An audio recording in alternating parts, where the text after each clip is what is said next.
2026 தேர்தல் என்பது ஐயா ஸ்டாலின் அவர்களுடைய மதியூகத்தில் நடைபெறப் போகிற ஒரு தேர்தல். அவர் இந்த தேர்தலுக்கான களத்தை இன்றைக்கோ நேற்றோ தயார் செய்யவில்லை. அவர் 2021 ஆட்சி பொறுப்புக்கு வந்தது உடனேயே தயார் செய்கிறார்.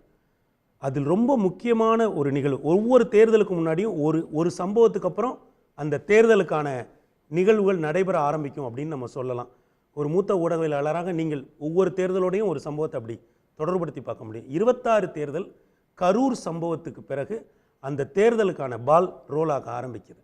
இதில் 2 விஷயம் இருக்குது. ஒன்று, ஐயா விஜய் அவர்களை தன் பக்கம் ஈர்க்க வேண்டும் என்று ஒரு கூட்டணி விரும்புகிறது. ஆனால் ஐயா ஸ்டாலின் என்ன பண்ணுறாருன்னா, விஜய் வருகைக்கு பிறகான தமிழக அரசியல் எப்படி மாறுது அப்படிங்கிறத அவர் கவனித்து தன்னுடைய காய்களை நகர்த்தி கொண்டே இருக்கிறார்.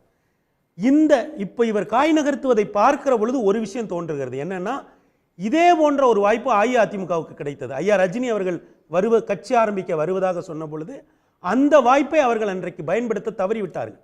ஆனால் இன்றைக்கு புதியதாக விஜய் என்கிற ஒரு சக்தி வருகிற பொழுது ஐயா ஸ்டாலின் அவர்கள் தன்னுடைய மதியுகத்தால் இந்த களத்தை அவர் களத்துக்கு அரசியலுக்கு வருவதாக அறிவித்தது, களத்துக்கு வந்தது கரூர் சம்பவம்.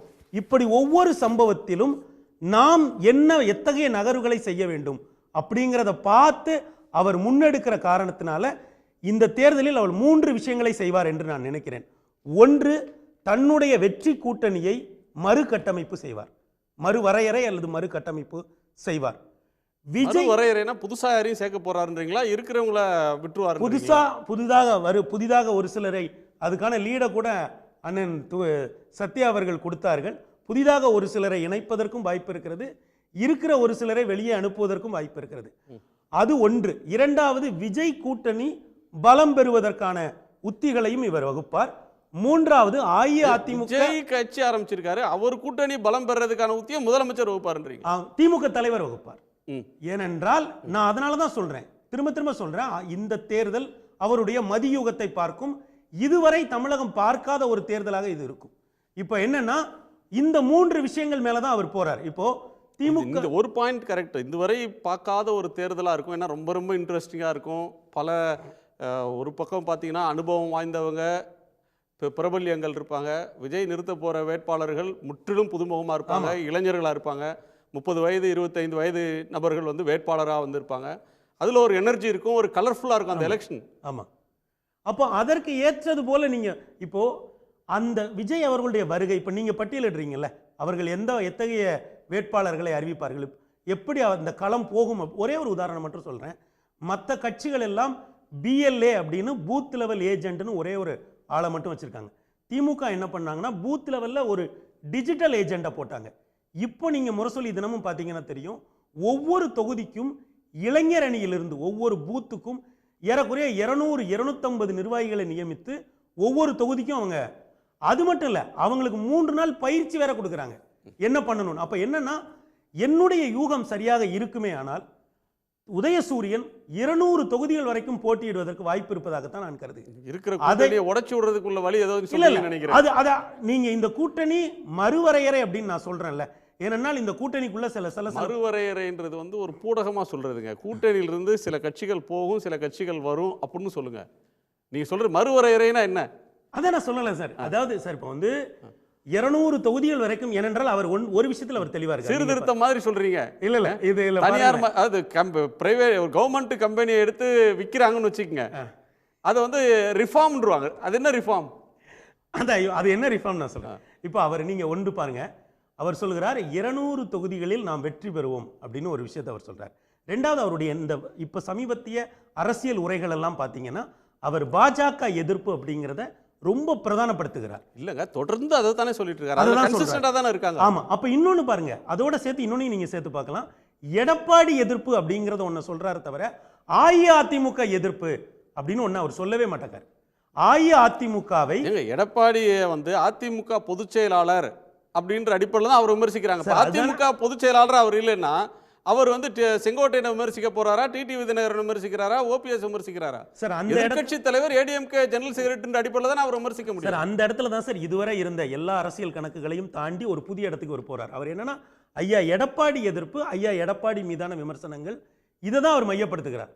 ஆனால் அஇஅதிமுக மீதான எந்த விமர்சனத்தையும் அவர் கூர்மைப்படுத்துவதே இல்லை.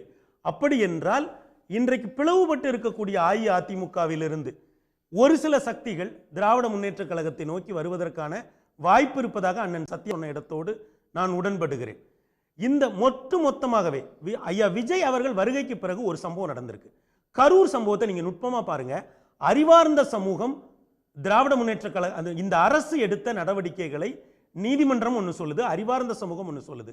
ஆனால் நண்பர் சுவாமிநாதன் சுட்டி காட்டினார் இல்லைங்களா, களத்தில் இன்னமும் தீவிரமான இந்த சம்பவத்தை ஒட்டி ஐயா விஜய் மீது ஒரு பெரிய அதிருப்தி ஏற்படாமல் இருக்கிறது அப்படின்னு ஒன்று சொல்றாருல, இதை திராவிட முன்னேற்ற கழகம் கணக்கில் எடுத்துக்கொள்கிறது. ஏனென்றால் இப்படி ஒரு பெரிய சம்பவம் எல்லா கட்சியுமே கணக்கில் எடுத்துக்கங்க. அரசியல் இருக்கிறவங்க வந்து இது என்ன தாக்கத்தை ஏற்படுத்தி இருக்கு, அதுக்கு பிளஸ் ஆகியிருக்கா, மைனஸ் ஆகியிருக்கா, அவரை வீக்கன் பண்ணியிருக்கா, அல்லது அவரை ஸ்ட்ரெங்தன் பண்ணியிருக்கா, இது எல்லாமே எல்லா கட்சியும் அவங்கவுங்க கோணத்துல இருந்து பார்க்க தானே செய்வாங்க. சார் அப்படி எதிர்முகாமில் இருக்கவங்க அதை கணக்கில் எடுத்திருந்தாங்கன்னா அவங்க எப்படி சார் ஐயா விஜய் அவர்களை கூட்டணிக்கு கூப்பிடுவாங்க? அவங்களுக்கு கூட்டணிக்கு கூப்பிடுறீங்கனால என்ன சார் அர்த்தம்? நீங்க வலுவை இல்லை, அந்த நரேட்டிவ் எப்படி சார் போகும்? நாங்க வலிமையா இல்ல சார். 2000 அவர் களத்துக்கு வரும்போது இவங்களால விமர்சிக்க முடியாது. கூட்டணிக்கு கூப்பிட்டீங்கன்னா எப்படி சார் அது வலுப்படும்? நீங்க 2021 வெறும் 3% தான் வாக்கை இழந்திருக்கீங்க. அப்ப நீங்க களத்துக்கு வரும்போது என்ன சொல்லணும்? நாங்க வலுவாக வருகிறோம்னு சொல்லில வரணும். ஏடிஎம்கே நாங்க வலுவா வர்றோம், நாங்க 3% தான் தோத்தோம், எங்களால வீழ்த்த முடியுங்கிற நம்பிக்கையோட வரணுமா? புதிதாக வந்திருக்கிற ஒரு சக்தி, கரூர் மாதிரி ஒரு சம்பவம் நடக்கு, அந்த சம்பவம் நடந்த பிறகு கூட அந்த சக்தியின் மீது பெரிய அளவில் அதிருப்தி இல்லை, நீங்க அந்த சக்தியை கூப்பிடுறீங்க. ஒருவேளை அவர் உங்க கூட்டணிக்கு வரலன்னு வைங்க, யாரோட ஓட்டு டேமேஜ் ஆகும்? நேரடியா உங்களுடைய வாக்குகள் இல்லையா டேமேஜ் ஆகும். திரும்ப நீங்க ஒரு புதிய சக்தி, அவர் உங்களை தீவிரமா விமர்சிக்கிறாரு. இன்றைக்கு அந்த கட்சி யாருக்கிட்ட இருக்குன்னு கேட்கிறாரு, பாசிச சக்தின்னு சொல்றாரு. நீங்க கூட்டணிக்கு திரும்ப திரும்ப அவரை கூப்பிடுறீங்க அப்படின்னா உங்களை விட பெரிய பிம்பமால அவரை காட்டுறீங்க. தேர்தல்லையும் வார்லையும் பெர்செப்ஷன்ல முதல்ல ஜெயிக்கணும், நிஜமான சண்டைக்கு முன்னாடி. இன் election, in politics and war you have to win the perception first.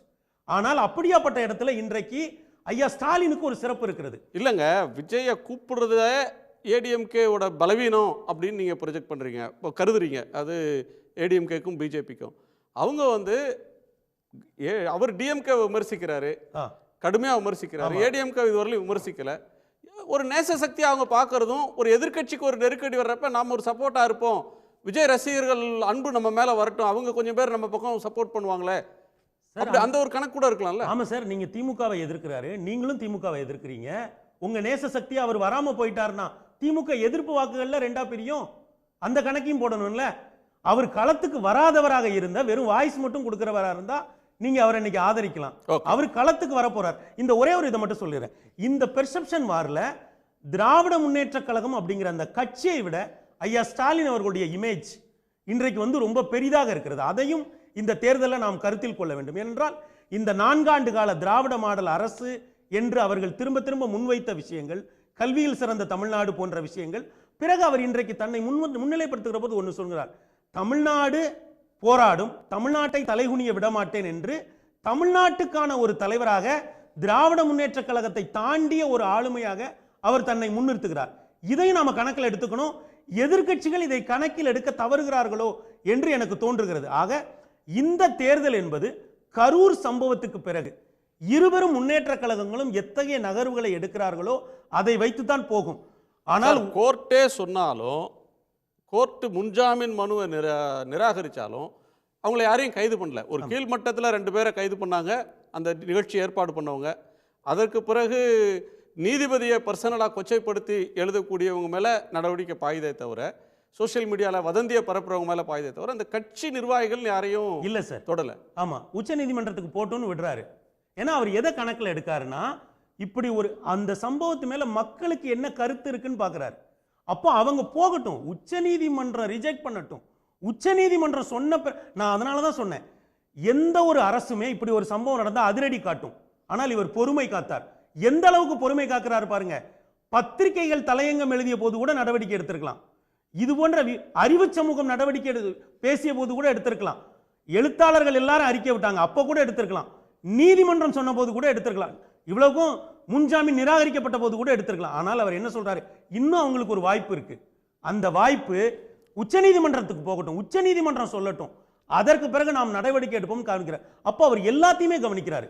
சமூக வலைதளங்கள்ல என்னவா இருக்கு, ஐயா விஜய் அவர்களுடைய இமேஜ் வந்து அறிவார்ந்த சமூகத்திட்ட என்னவா இருக்கு, இன்ஸ்டிடியூஷன்ஸ் டெமோக்ராட்டிக் இன்ஸ்டிடியூஷன்ஸ் இதை எப்படி பார்க்குது அப்படின்னு பார்த்து இதை எல்லாவற்றையும் கணக்கில் எடுத்து அவர் நகர்த்துகிற இந்த நகர்வு ஒரு புறம், இன்னொரு புறம் இது எதையுமே நான் கணக்கில் கொள்ள மாட்டேன், நீங்க எங்க கூட கூட்டணிக்கு வந்துருங்க, அவங்களுக்கு விஜய் அவர்கள் எந்த வாக்குகளை பிரிக்க போகிறார்கள் என்கிற ஒரு சிறிய கணக்கு கூட இல்லாமல் நீங்க எங்க கூட வாங்க, அவர் வருவாரா என்கிற ஒரு கணக்கு கூட இருக்கணும். பலவீனத்தை மறைக்கிறதுக்காக கூட அந்த அழைப்பு இருக்கலாங்க. அவங்க தெரியாம அழைக்கிறாங்கன்னு எப்படி நீங்க வர்றீங்க சார்? இந்த மாநிலத்தை 32 ஆண்டுகள் ஆண்ட கட்சி சார். அவங்களுக்கு அடிப்படை கலை சார், அவங்க பலம், அவங்க சார் அஇஅதிமுக யானை சார், படுத்தா கூட குதிரை மட்டும்.